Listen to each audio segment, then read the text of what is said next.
Bismillah ar-Rahman ar-Rahim. Wassalamu alaikum wa rahmatuhu wa barakatuh. When Nabi sallallahu alayhi wa sallam migrated from Mecca to Madina Munawwara, he sallallahu alayhi wa sallam established the first city-state, or the first Islamic state, known as the city-state of Medina. As every state, it needed a social framework that helps and makes sure that those that do not have are not discarded to the wayside. And Zakāh was that exact answer. Zakāh was an answer to alleviate poverty, eradicate poverty. And we see this within the practical tradition and the history of Islam. The companions of Nabi sallallahu alayhi wa sallam traveled from Mecca to Al-Mukarramah to Madina Munawwara. There were some that traveled with the clothes on their backs. There were some that traveled with wealth. But those that had wealth were the minority, not the majority.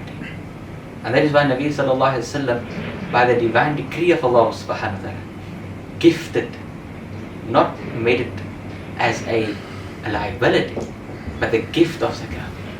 The gift of Zakāh was in itself a means that encouraged economic growth, as we see in Medina, but not at the expense of those who do not have. And that is brotherhood. That is the brotherhood of saying that Allah subhanahu wa ta'ala has granted me X amount of rizq, part of it is for you. And that creates a sense of brotherhood. It removes animosity. And at the end of the day, it comes back to the definition or the meaning of Zakāh, which is to purify. Purify one's wealth, one's self, one's heart and one's intention. And once the individual is purified, the community and society becomes purified. So the question is, who is eligible to pay Zakāh? When does Zakāh become wajib and compulsory for an individual? It firstly, the person has to be Muslim, as Zakāh is an act of worship. As Allah subhanahu wa ta'ala says, وَأَقِيمُوا الصَّلَاةَ وَآتُوا الزَّكَاةَ. Give, establish your salah and give Zakāh, an act of worship. Second, a person has to hold nisab.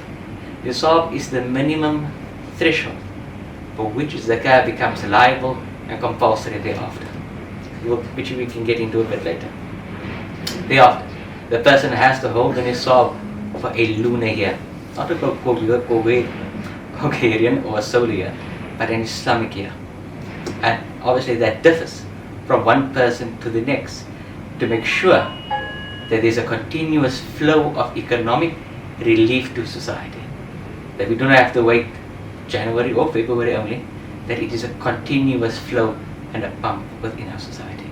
So that is the minimum requirement for a person that has to meet for a person to pay Zakāh.